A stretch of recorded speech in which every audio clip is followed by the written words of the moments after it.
All right, guys, we're back here on Southeastern 16, presented by FanDuel. Talking Cats and Vols, game one of the day. And the Bucks, a lengthy one, Max. Not a surprise, maybe. Got 2.5 hours. That's kind of how it works these days. But yeah, we're gonna talk about this one. What do you know? It's another thrilling finish when the Kentucky Wildcats play basketball. And we're going to tell you up front, like, based on how long this game went, we are probably going to have to save our reaction to both the finish of Alabama-Oklahoma and Florida-Vanderbilt, which is still in the first half. We were going to do something after that, Max, but I think we're going to have to hold that off probably until after, like, that round of games that features Arkansas and Georgia, just because we're not going to get a chance to really watch the first half based off of watching all these. So, yeah, so there you go. Florida fans, you might have to wait an extra hour or so. Vanderbilt fans, both, but Florida off to a good start here. But let's talk about the Cats. Everybody's here. Yeah, Holly said at the end there, I thought Mark Pope was about to literally lift Brandon Garrison up as high as he could and just carry him off the floor. But, yeah, that didn't happen. But luckily saved what could have been an ugly situation there at the end. Certainly some jawing led to push, and things got a little chaotic. But chaotic, Max, the theme of the second half in this game and the theme of Kentucky's entire, last 2 weeks. Chaotic when it comes to their second half play. I don't even know what to say. They do it. I don't know how they do it, but they do. Like, they did it again. Yeah. The boys went out and did it again. Man. Henry, right on here. The Cats using all 9 lives in the first half. I think I saw a KSR tweet that said that Kentucky has trailed by at least 16 in every road game this year. Yeah, maybe they should just start the game down 16 so we don't have to wait until halftime to get the defense and the turnovers and the ball movement going. To stay out of these halftime deficits. Well, I will say, Denzel Aberdeen picking up those 2 quick fouls in the first half and him having to sit for a majority of that first half, game changer there. Game changer. But Blake, I screenshotted the halftime stats because I was like, these are ridiculous how skewed they are. And now, of course, I'm not going to be able to find them when I need them. But it was 7 offensive rebounds for Tennessee to 0 for Kentucky. I think Tennessee had 10 more shots or 9 more shots, something like that. And then Kentucky didn't have a single point off a turnover, and Tennessee had something close to 10. It was like 7 points off turnovers. And I'm like, it's only an 11-point game. Denzel Aberdeen barely played the first half. No. They're in this thing. Just stop turning the ball over. Start forcing turnovers defensively. Maybe hit a few shots. Hello, Collin Chandler, knocking down a few big threes there in that second half. Hello, Mr. Second Half Aberdeen. And they're right back in the game. Right back in the game. Well, I thought, and they brought up the stat, I think it was probably, 6-7 minutes into the second half. They brought up the stat on the screen about how Kentucky had contested 6 field goal attempts or whatever the number was, and they were talking about just the drastic difference, like, in terms of the defensive element. And, like, you got a little more contest, you're getting a little bit more physical, and, like, that helps. Like, that can fuel, like we said, your offense. And I think that was a key, like, in terms of, once again, we've said this how many streams in a row now, it's like, when a team turns it on defensively, and Kentucky's been the discussion point on this, it just makes the game so much easier. And it seems like every time after the half, they come out, they turn it up defensively, you contest more shots, you make it harder on them to get easy looks, and all of a sudden, your offense gets better because you're now, you're not really feeling that confidence shaking a little bit. And yeah, like they're playing with more effort, like on the defensive side, and that translated into just a team that simply came out and yeah, as Rob says here, like they trick you. They're like the ultimate deception type team, where they come out, have you exactly where they want to be. Well, I'm not gonna lie to you, Max. Like, one of the things so in high school, right? I'm playing basketball, and our rival coach came out like after the game one time. He called me the most deceptive player he's ever seen. Now, at the time, I'm thinking, you know what?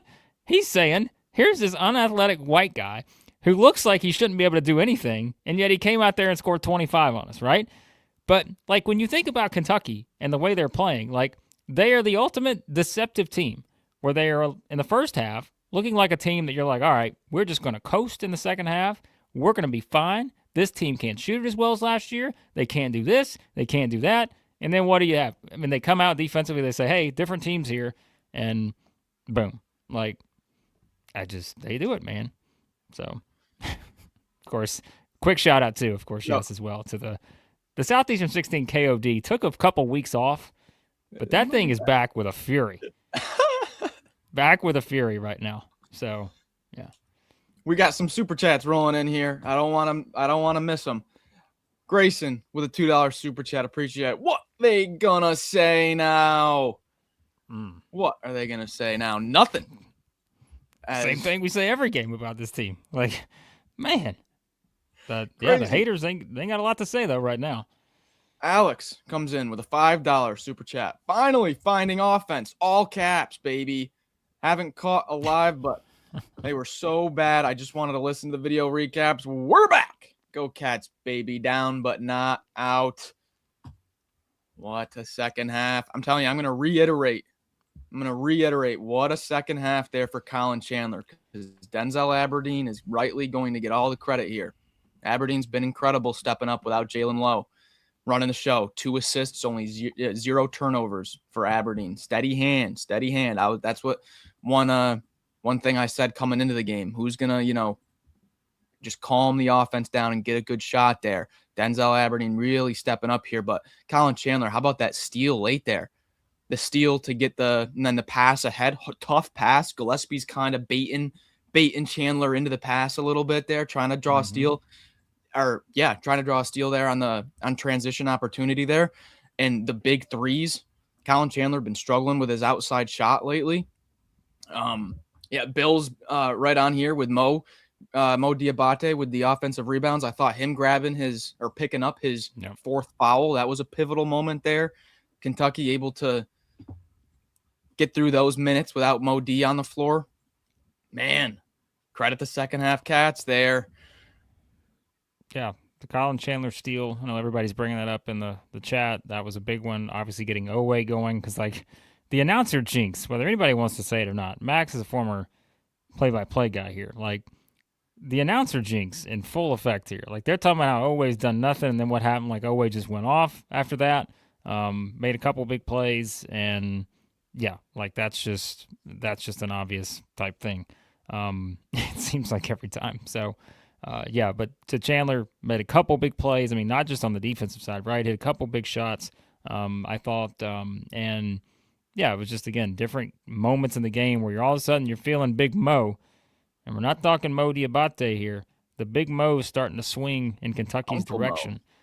And it just felt like each time, like, Tennessee just did not have an answer. Tennessee missed some shots that they, again, felt like they should have made. And, again, those are the ones that kind of come back to beat you. Of course, the free throws. What was it? The one I think they showed Barnes' face after Gillespie missed one of those. And at the time, I'm watching it, and I'm just thinking, that's a coach that's just sitting here like, yep. He's like, he's thinking already, if we lose this game, I'm thinking about these free throws right here, and if we just make this, it's kind of different in the way the game script plays out the rest of the way. But, look, the Kentucky, they were down 12 against Mississippi State. They were down, 18 against LSU. 17 in this one, right? This has been the story for them, and I think the 3-point numbers is what we're going to start tracking maybe the most moving forward. And I think what's interesting about that, right, and I don't remember exactly, we watched too much basketball, but when did the 3-point attempts come? And I think about that, like in these last 3 games, 9 of 22 against Mississippi State, 41%, 10 of 23 against LSU, 44%, and now 11 of 24 against Tennessee for 46%. And I'm just like, like we said, our biggest talking point coming to the year was that, hey, just don't know if this team's going to be able to shoot it well. And obviously, there for a while, I mean, they couldn't hit the broadside of a barn. And yet now, now you're telling me this team's got a little confidence from three? They're making some shots from outside. And, I think that, again, is like obviously been a huge difference here. And what I mean, it almost feels like, Max, getting down by double digits has not been a bad idea because it maybe allows you a few more looks from three. And this team's like, hey, we're going to step up, get a few easier shots, and we're going to knock them down. So, I don't know. Well, they start playing to the team's strengths when they get down because they're forced to turn up the defensive pressure. Right. You don't have a choice. It's like we're down 17. We got to manufacture more possessions here. We got to get on the defensive glass, start forcing turnovers, and when we do grab a defensive board or force a turnover, get out and go. That should just be MO from tip. Now it's a little bit. It is hard when you're missing two starters in JQ and Jalen Lowe. You're not able to go as deep there and play that aggressive defense the whole time. But that's the team's strength. And so when they get down, and you're like, there's Kentucky. Now they're starting to whip the ball around, and the ball movement is finding open shooters in the corner. Mo Diabate's getting paint touches and spraying, always getting paint touches and spraying. We haven't mentioned too much of Jasper Johnson. Wasn't a huge factor there in that second half, but was great when Aberdeen went out in the first half.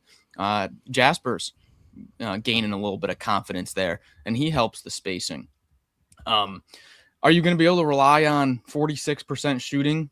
And a lot of this is in the second half. These second half three-pointer numbers in the past two games are ridiculous. I don't think you can always, bank on shooting the lights out in the second half. But what's been our problem with Kentucky the whole year? It's like, where's the identity? What do we fall back on? What's the foundation of this team? The past two games in the second half, it's like, there it is. You can see it. Like, there's the identity of this team. Let's work on that. Let's build on that.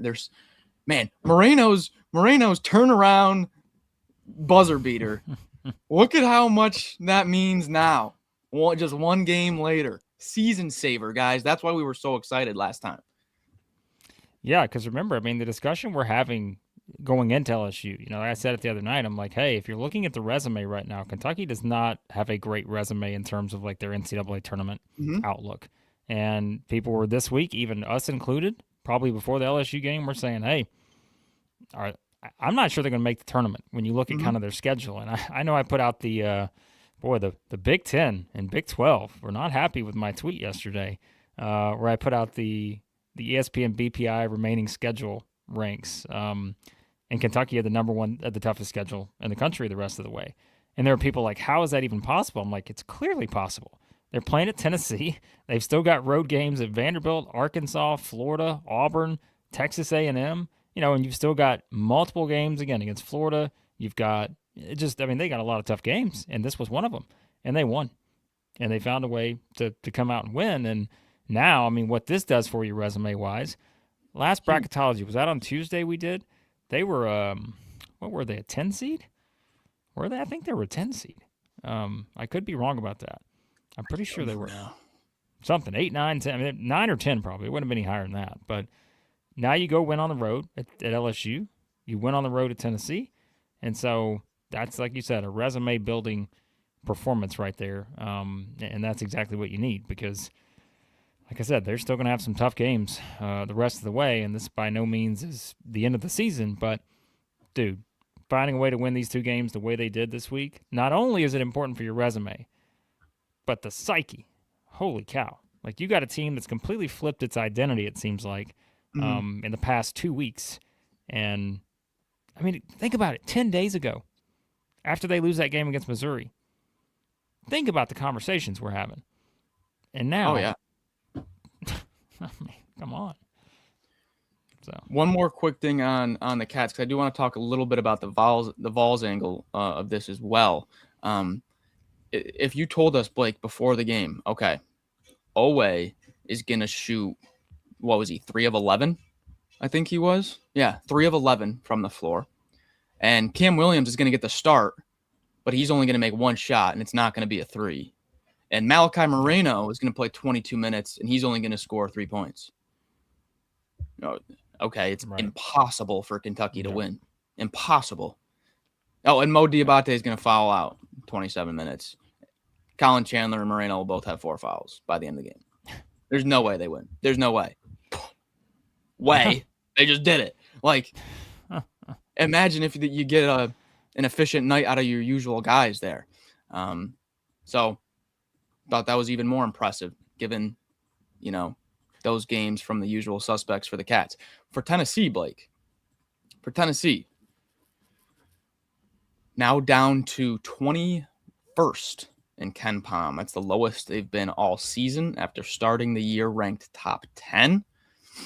The offensive efficiency is back to 49th nationally, and that defense, which has been top 5 year after year after year, is crept all the way back to 16th, flirting going outside the top 20 defensive efficiencies nationally. That's just unheard of over the last few years for Tennessee. What's your take on the Vols here moving forward? I said in the power rankings, I said, hey guys, I'm ranking them like 5th, and I think that's kind of just what I'm seeing from them. I think they're going to be a kind of a upper middle pack of the SEC, win some games with their defense, but they're going to lose some that they shouldn't. I'm not saying they shouldn't have lost this one, but what's your outlook on the Vols going forward here? I mean, again, can you think about the conversation we're having right now if they lost that game against A&M on Tuesday, which it seemed like they were headed towards?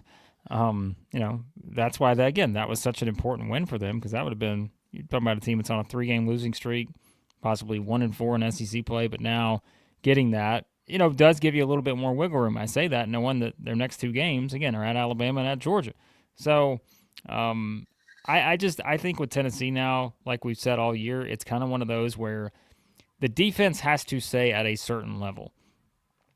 If it doesn't, like if that number just kind of eventually keeps going down, like I just don't know how they're going to – I just don't think they have the offensive consistency to make up for it this year. And, I mean, that's nothing new. Like, again, they may be the best offensive rebounding team out there and all that, but at a certain point, if that's one of your biggest strengths offensively, you got a problem. And I think it's the same thing, right? Like we have seen, I mean, it's no different, Max, than what our conversation was about Tennessee, probably in game 4, 5, whatever. It is Jacoby Gillespie, Nate Ament, and I'm not really sure offensively what it looks like after that. And I think, this game, 24-17 from those 2 guys, they still get 78 points because they get a little bit from everybody else, right? And that's fine. You still get a little bit. But I just think it's really hard. I think it's really hard to kind of have just the offensive structure they have and win and not be a great defensive team. Like we said, they are still a team that just now is going to go outside the top 15, probably for the first time this year in defensive efficiency, and it's at 16, right? It's not like they're 30, 40, like some of these other SEC teams. We said their defensive numbers are atrocious, but they're still right there. And I think that's always going to give them a chance to be in these kind of games. Yep. But it's also going to be pissing off Sam Smith more often than not, because you're going to lose games like this sometimes, the way they just did this. And, I mean, I don't know, man. I think what I look at when I see Tennessee offensively, we've had this discussion before, I see a couple good, skilled offensive guys that I don't necessarily think the strengths of each of their individual games go well together. Like, I think Jacoby Gillespie's strengths are what they are. Nate Ament's strengths are what they are, but I don't think those 2 mesh well in terms of, like, how Tennessee runs their offense necessarily. Does that make sense? Like, I think it's something like that is one of the problems to me. But yeah, JP Estrella's kind of development this year has been a little bit confusing. He plays 20 minutes the first 3 games of the year and scores 12, 17, and 23, with 2 of those games being double-doubles. Now, they were against poor competition, but still starts out the year playing 20 minutes a game, and with 2 of the first 3 games are double-doubles. Then he goes through a little bit of the injury stuff. In the past 3 games, 0 points in 10 minutes against Florida, 0 points, 0 of 5 from the floor in 9 minutes against Texas A&M, and then again, 4 points, 9 minutes. Averaging just a little bit over 9 minutes a game over the last 3.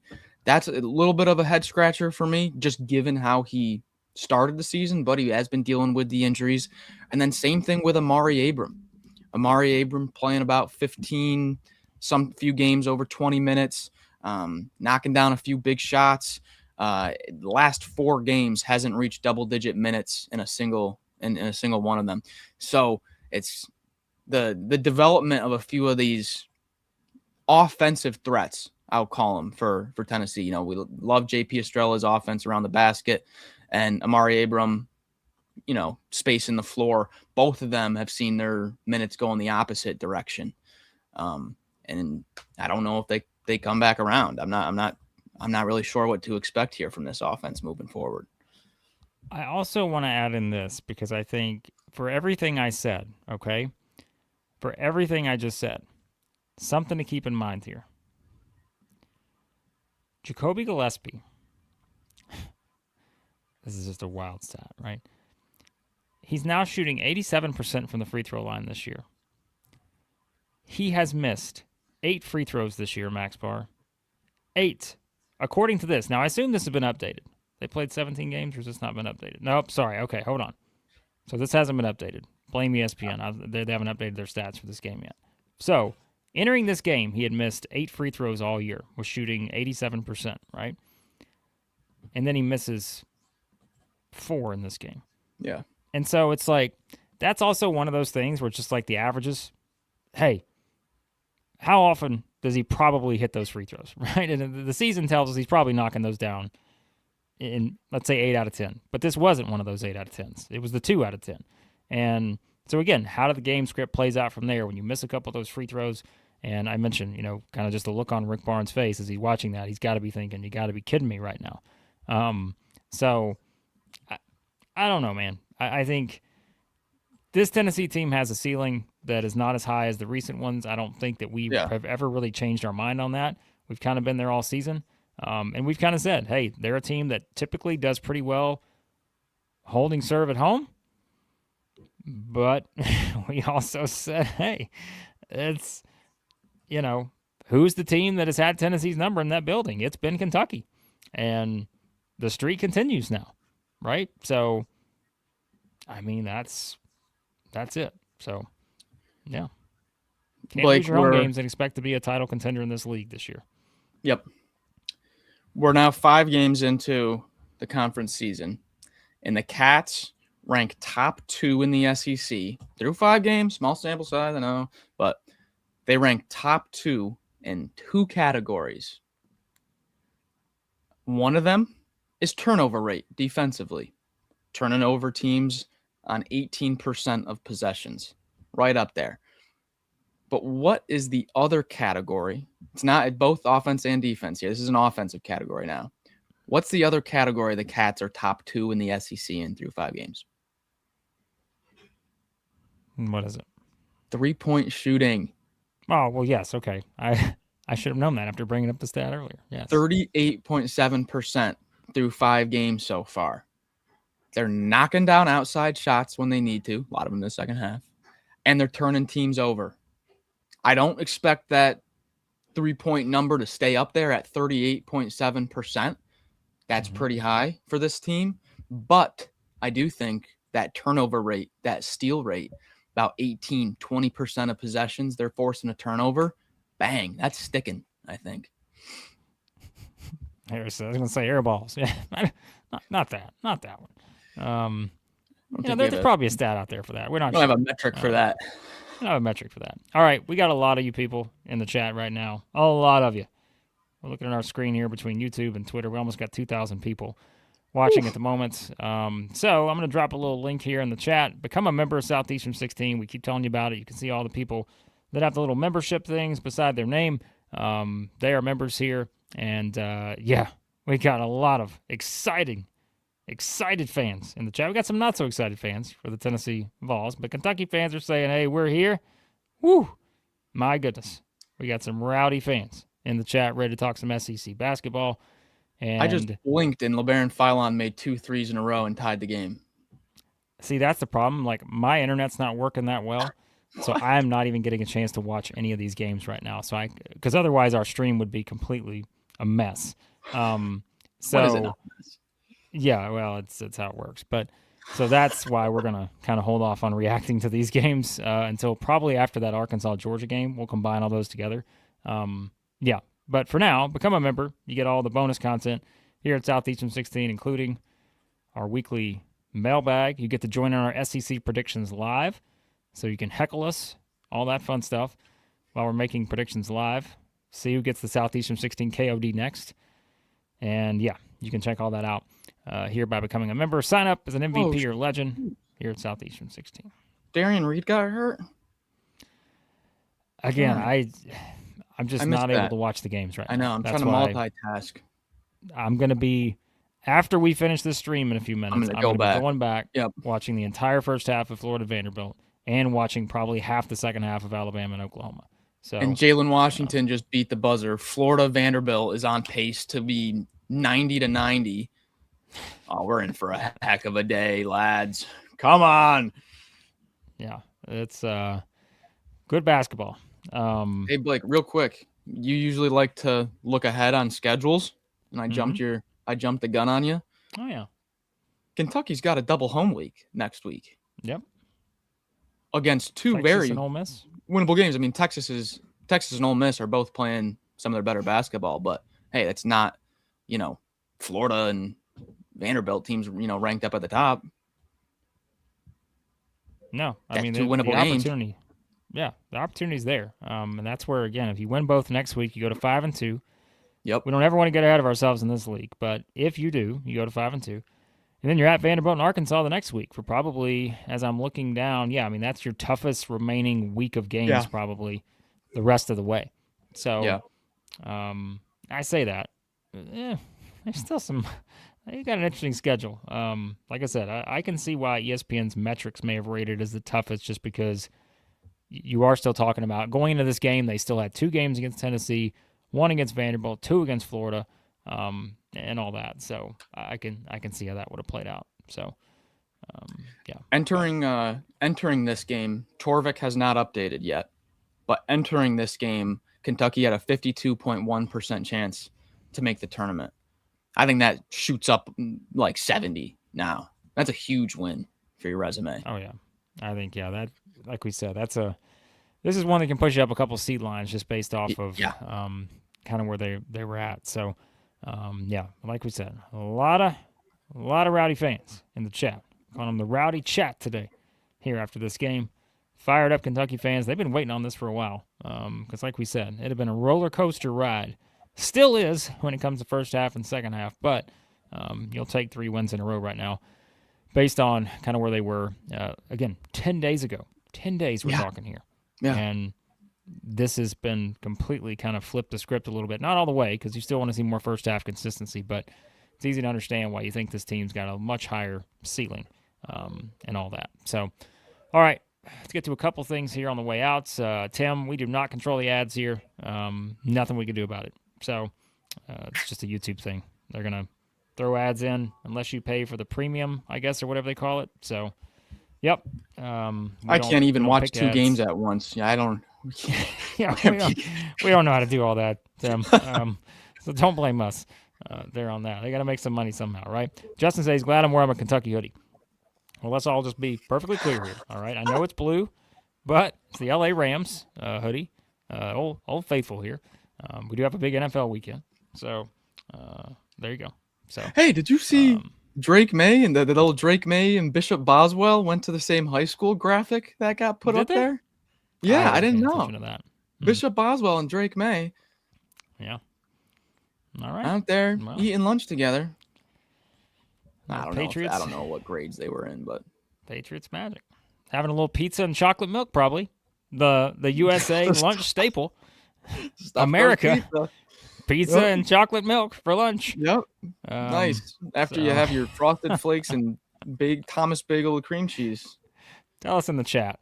Okay, I know we've been talking basketball for 30 minutes, but you got to allow us 30 seconds to talk about some ridiculous topics. How many people in the chat, raise your hand with an emoji or whatever, was that your regular lunch at school? Was it pizza and chocolate milk? Because that's mine. Yeah. Every day, pizza and chocolate milk. That was my choice.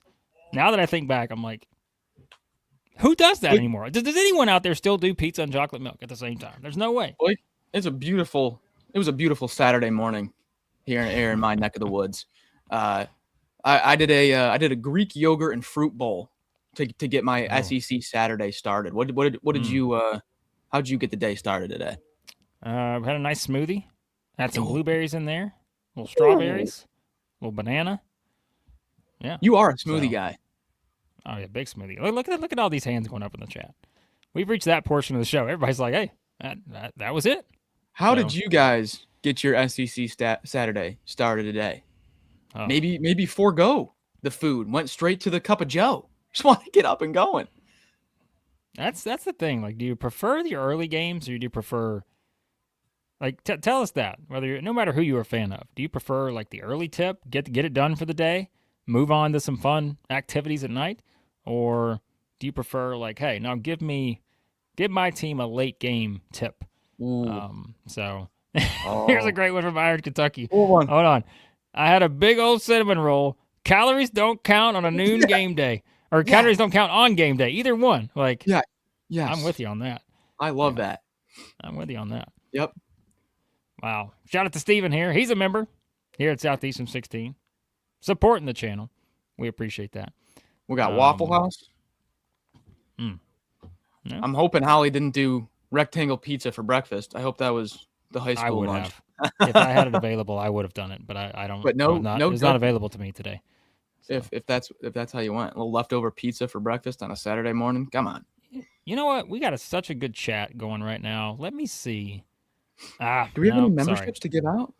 No, we don't. That's what I was looking at. Apologies, everyone. I thought we had some free ones still to give out this month. We've already handed them out. So Alan might take it right here. Biscuits and gravy while watching the game. All right. Corey, here's what we're going to do on the way out. Kentucky fans, Tennessee fans, predict your SEC record. On the way out. Predict your SEC record now. Kentucky sits at 3-2. Tennessee sits at 2-3. That is your final task for this stream. Predict the record, what you think your team's going in SEC play. Sam. Sam said, I'm back and I'm listening and I'm watching, and I got 2-16 for the Vols. So this is why Sam's the best, because even when his team disappoints him, he's always here to make you laugh. If you guys didn't check out Sam's Legend show for MVP, fantastic stuff. Oh, fantastic stuff from Sam. We're 3 for 3 on the Legend show so far. Oh yeah. Sam was excellent. Sam was a professional.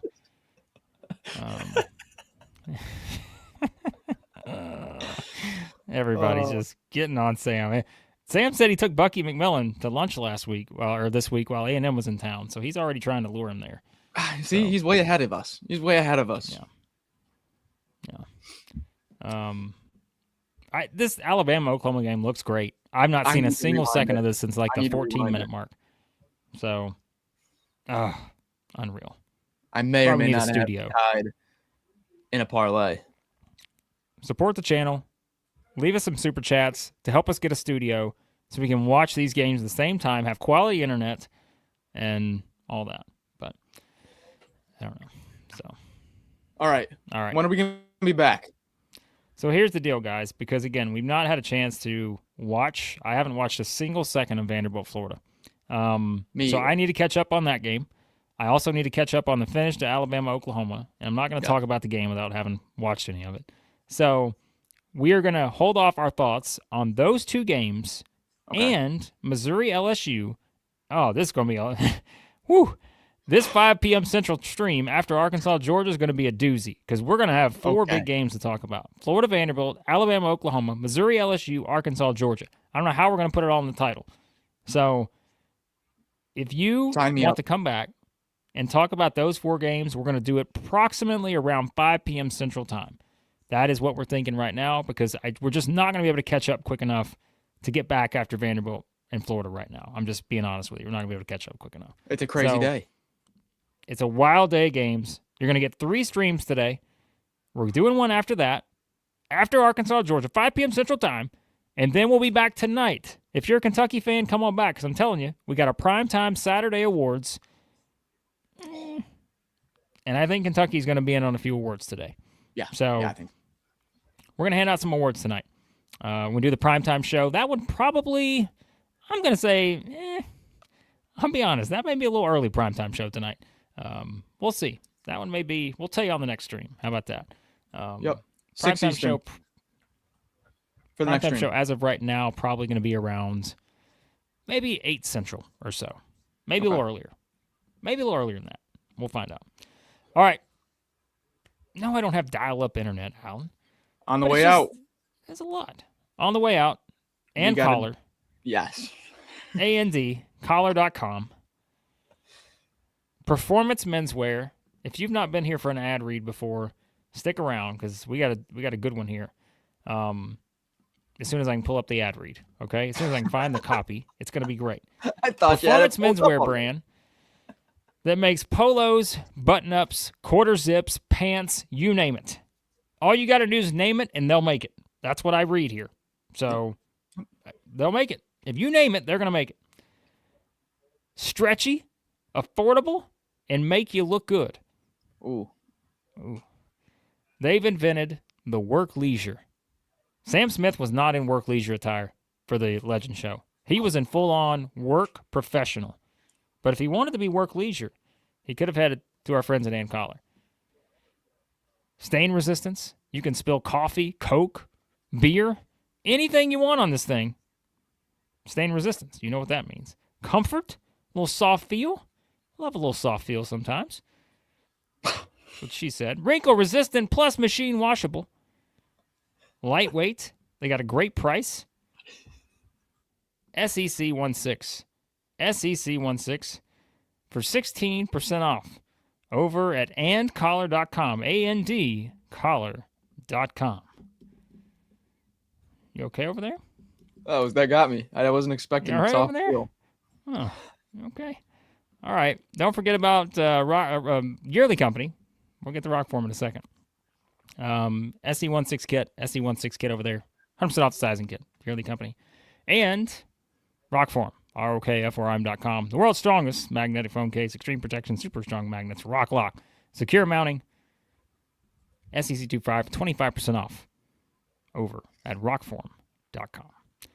All right. We're out of here. We appreciate you guys. Leave more thoughts in the comments after the stream. Thoughts on your team, Kentucky, Tennessee fans, the direction you're headed in. Let us know in the comments. Poor Joseph said on the way out here, he said, boy, he's just not sure about things here for the Vols fans right now. Shout out to Iron Kentucky. Always appreciate it. So Thanks for we hopping appreciate in, you everybody. guys. Yeah, good job. Way to keep it peaceful in the chat. I mean, A little bit more also peaceful than usual. the post-game handshake. That got a little testy, but Just means more. yeah. All right. Have a good rest of the day. Come back around 5 p.m. Central Time. Yep. We're going to be talking a lot of big games. So come on back then. We'll talk about it. And again, we appreciate you guys watching as always. Hit the subscribe button, hit the like button on your way out. Become a member here at Southeastern 16. Thanks for watching. We'll talk to you soon here at Southeastern 16 presented by FanDuel.